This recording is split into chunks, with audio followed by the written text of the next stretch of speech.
Welcome to my channel. This is take two because it blew away. It blew me away. Blew everyone away, apparently.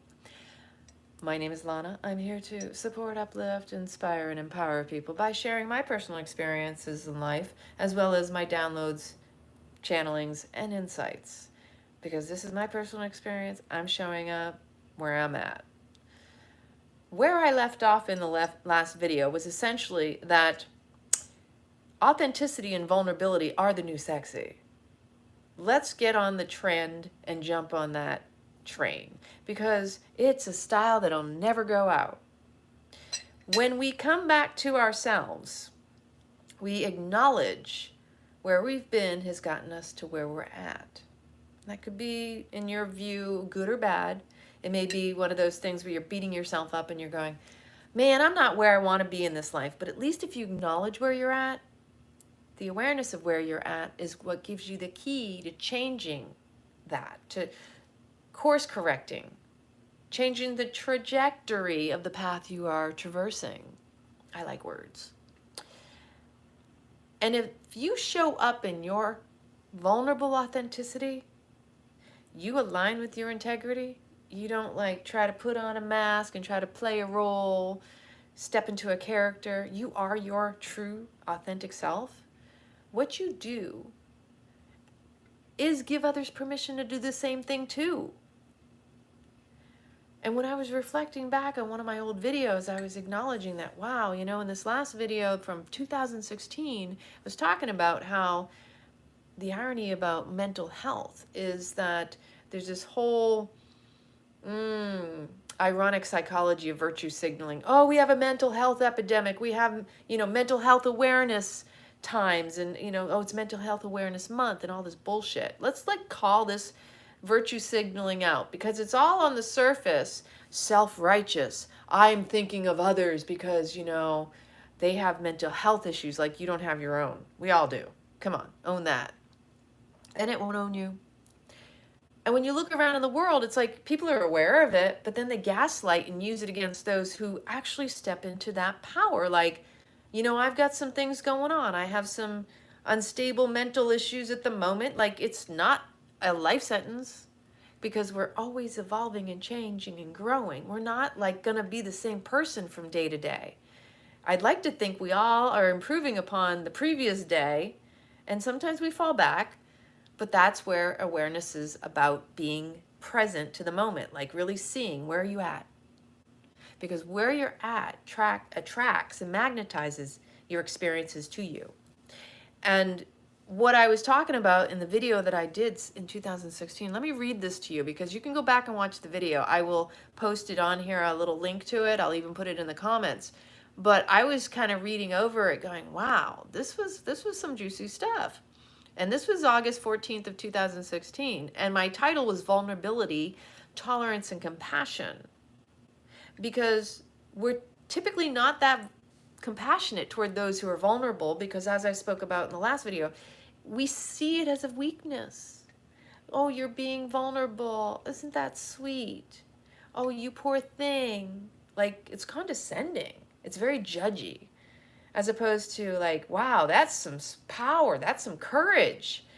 Because a lot of times these people that are in their vulnerability and they're owning it, not the, I'm not talking about the wishy-washy. I'm talking about you are in your power. You're like owning that shit. It's not owning you. You're like, listen, I'm sitting in the muck because I know the sooner I sit in my shit, the less it'll linger and I can move on. Because that's how that works. There's a reward in sitting in your shit. Just be with it. It's that powerful. So in this particular post, and I wrote on here, what we resist in others teaches us what we resist in ourselves. That still applies. If someone rubs you, can you step back in observation of where is it originating? In them and in yourself. Because again, we attract where we're at. And sometimes what may be coming at us and feeling like an attack might be something we've been attacking ourselves about and we've just energetically drawn it in. Like our inner child is always seeking to pull in a third party when you're not giving it attention. When you're not tending to your little one is going, okay, You're not paying attention to me. We did this shit as kids, people. Come on. We're no different as adults. It's just an energy thing. And so our little one's going, you're not paying attention to me. Just watch. I'll show you. And then they draw in that old trauma that's still unresolved for you to play out in your adult life. So what is it about this person that bothers you? Can you recognize yourself in their behavior? If you're truly honest with yourself, this will be extremely humbling, right? It will be. I know it has been for me over the course of my life. So in this particular video, I was talking about the other day, I had been reminded of how when people feel overly comfortable with me, but yet I feel resistance toward them, like they don't know me, but they're acting like it. It can almost be like, you know, it makes me a little bit like, okay, slow down there. Listen, you don't know me. I know you're trying to be comfortable with me, but they're like overstepping. Like it's not within my standards. Some people I'm like, hey, we feel like we've known each other for years. And other people I'm like, where did you come from? I don't feel comfortable with you. I don't feel the same way you're feeling toward me. So wow, I was able to trace it back to how I used to try hard for people to get to like me or get attention from them. It's no surprise that being able to connect with someone makes us feel secure. So although I may not feel the same way toward that person, can I still hold that space for them as opposed to be in that space of judgment, like, well, who the hell you think you know me? And like, that's what I'm trying to say. Like, your instant reaction is, if it's a trigger, is your work to do. That's what needs to be healed in you.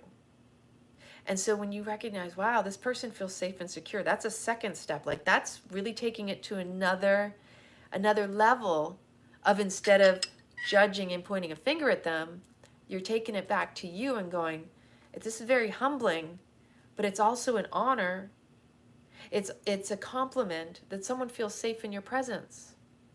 And so when I was younger, when I was insecure in myself and I would seek people to make me feel safe and feel secure, yeah, I looked for those people to be able to relate to feel comfortable with. And so as a result, I'm sure there were occurrences where they were like, whoa, I don't feel like I know you, but you know what I mean? Like, sometimes there have been cases where I'm like, okay, I guess it's not mutual. It is humbling.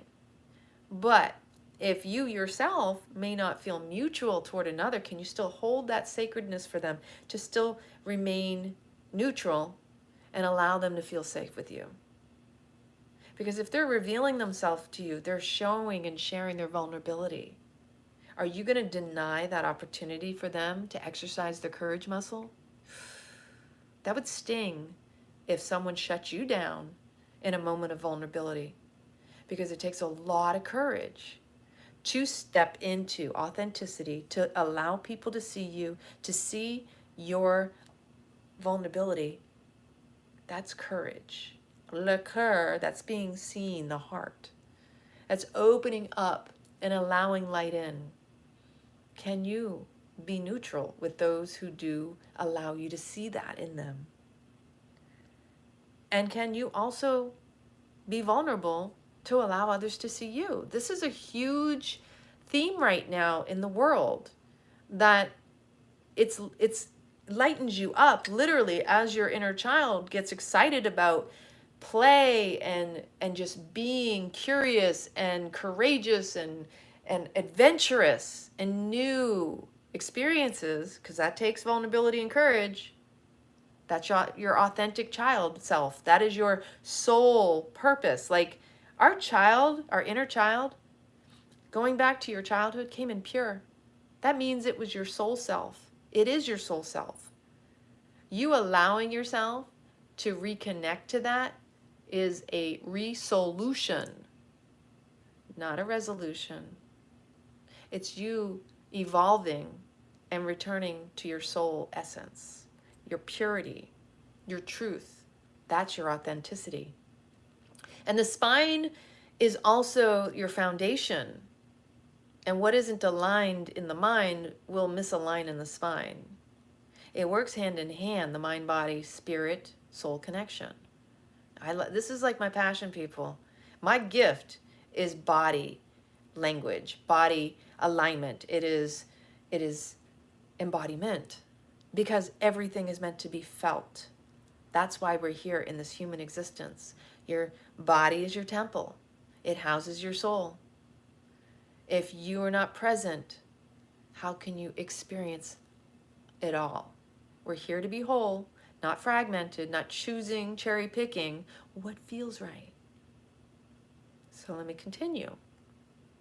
So as I was able to recognize this vulnerability, isn't it ironic that all we all want it, is attention. And we can witness when someone is extremely needy, but still reject them. And that in itself is rejecting ourselves. But ultimately, the best thing we can do is to embrace them, because there's clearly a reason for it. There's a pain, there's a wound, they're looking to get their needs met.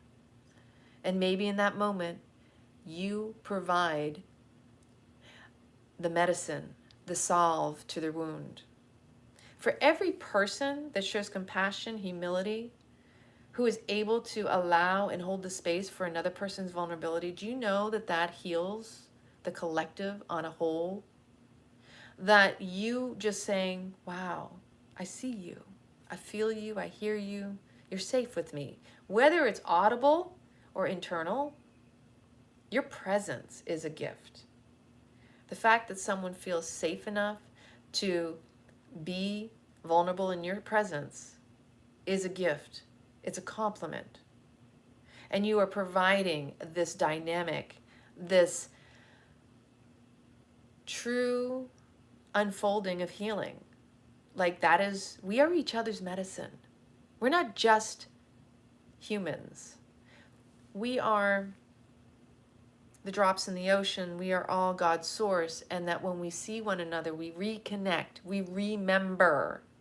That means we are reconnecting the parts of the whole. We are all parts of the whole, of the oneness, of God's source, of it all. So when we come together in unity, in community, more than one person at a time, that means we are more concentrated God's source energy in one. It's rarely even looked at that way. And a lot of times we want to kind of like, again, go into our little cliques, our niches, our little yoga community, our little spiritual community, our whatever community, you know, whatever you're doing, whatever you subscribe to. Labels are just limitations, and I don't like them because they're divisive. We've been taught to be divisive by choosing this or that, and that's the trap. So one reason we resist them is because of their vulnerability. It brings up the issue of trust.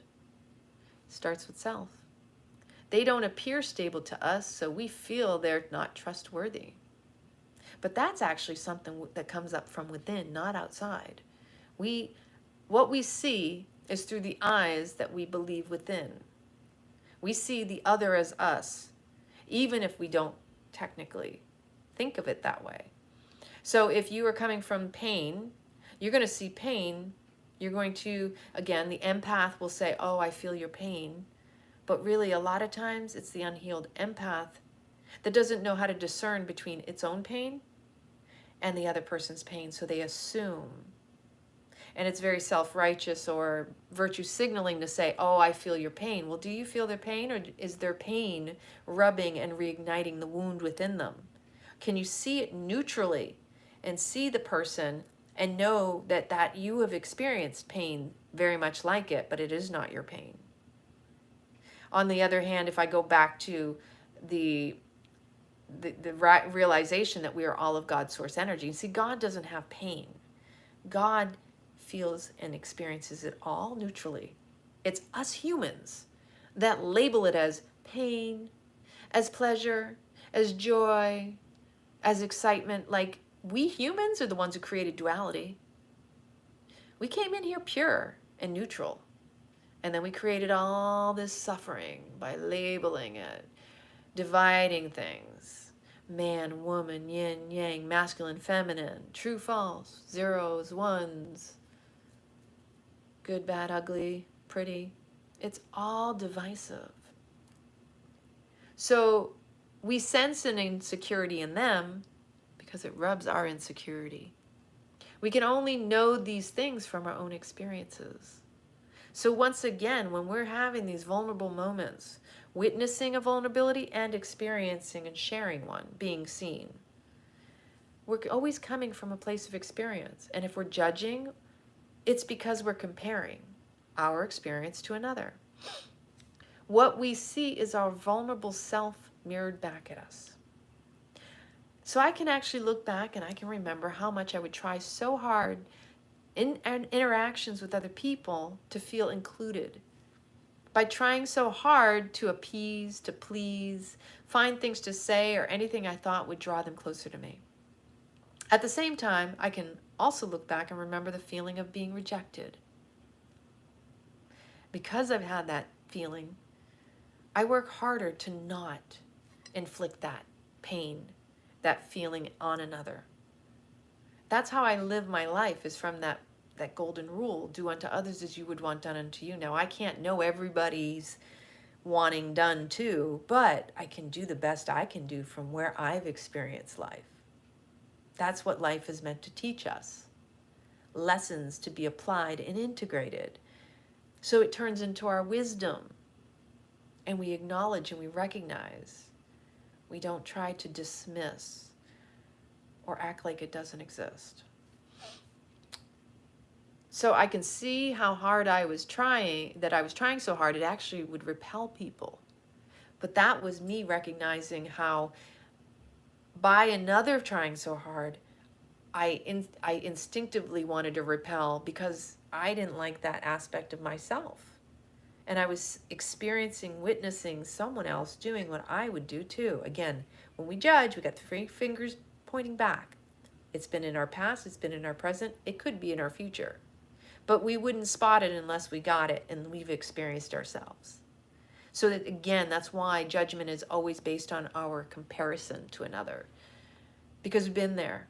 You've done it at some point in your life, or you wouldn't be able to recognize it. So, but I also remembered that it hurt, how it hurt, and that my efforts were too much and I didn't feel accepted. So the next time someone appears too needy to you, stop and consider they're probably hungry for human connection, and this applies so much right now, and need your compassion the most in that moment. We all want to be seen, heard, and accepted and embraced for who we are. It's all about love. So greet everyone with love and compassion. And that was from a video I did back in 2016. And it applies today too.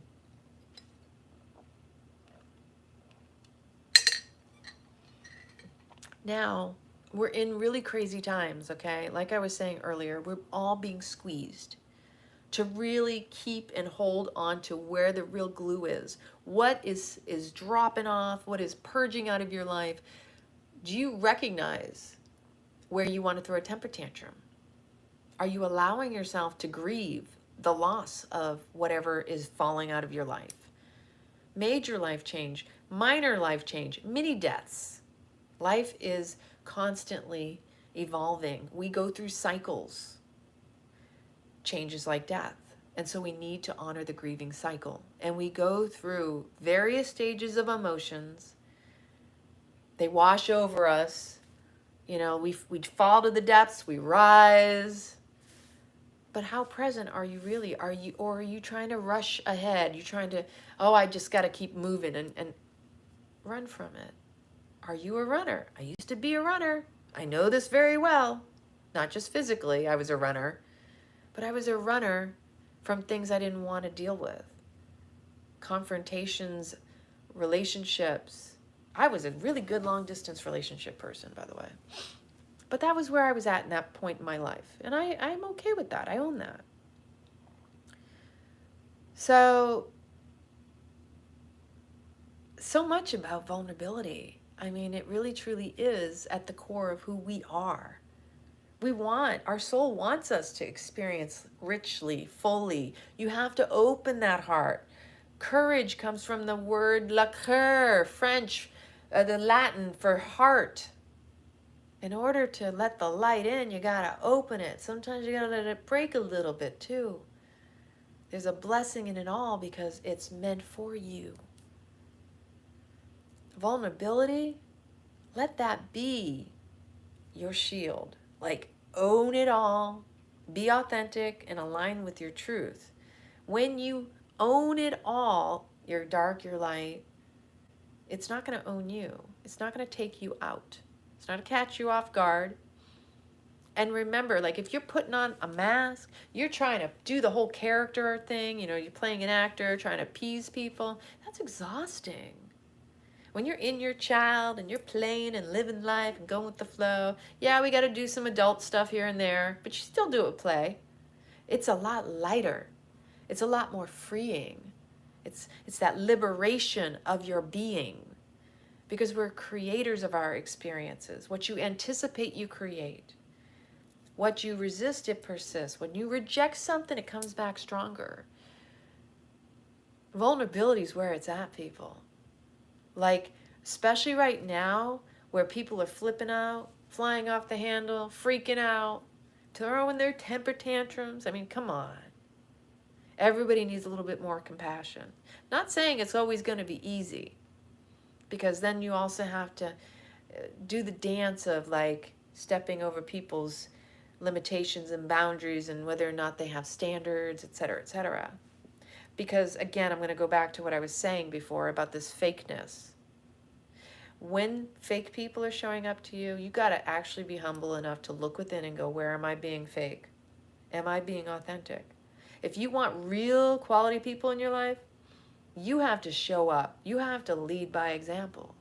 And I guarantee when you lead by example, you will, trust me on this, you will inspire others to do the same, because it gives them permission when they see you doing it. And you get to be the trendsetter. Hey, let me tell you, sometimes being the trendsetter doesn't mean you're going to get kudos and accolades in the beginning. Sometimes it means you're going to get rejection and people are going to leave your life for a while. But, you know, sometimes they also come back to say, you know, I commend you. You are way ahead of where I was at that point in my life. And I just needed to walk away, to reevaluate my life, and to recognize that I wasn't being true to me. But I honor that you were being true to you. Because the truer you are to you, the truer the world turns around and starts being. See, authenticity, in order to see it outside of ourselves, we got to start within. Everything starts with self. You know, all those different sayings, you know, be the change you want to see in the world. It's really that true. It's really that simple. If you really want to see change unfolding, you want to see the world a brighter, happier place, you want to make this heaven on earth, stop playing into what's going on out there and really tap into what's going on within you. Because right now, what matters is what's going on here. This right here is going to get you in a whole lot of trouble. And if somebody says, okay, so this was another thing I was talking about today in the class. Ego. Ego is meant to be your servant. You can't annihilate and destroy and dissolve your ego. Like, that's bullshit. That whole spiritual talk is like, come on, really? Again, it's about owning all your parts. Shadow work is recognizing you got a devil on one shoulder and you got an angel on the other. The devil's a little trickster. It's not a bad thing. It's a little jester. It kind of likes to trip. It likes to kind of offset the scales. But it's how it serves you in contrast. It's there to serve you just as much as your little angel that's saying, I don't think you should do that. Come on, do it anyway. We learn through our personal experiences. Some of us learn through watching others. Sometimes that's easier. Sometimes we don't dare to do much. And then that's what makes us contract. And like when we sink in, when we play small, we actually break our own heart and our soul suffers because we're here to experience it all. We're not here to play small and like be in the fear department. Fear's a liar anyway. False evidence appearing real. Face everything and rise. Because the reality is, you're going to die. Every single one of us. What do you got to lose? Come on. When it really comes down to it. Why does it take people to get to that life or death situation where they're really faced with death, you know, or have a near-death experience? to really recognize they're not living. Why not look in the mirror and ask yourself, am I living in my authenticity? Am I living in integrity? Am I telling the truth to myself? When you look yourself in the eyes in the mirror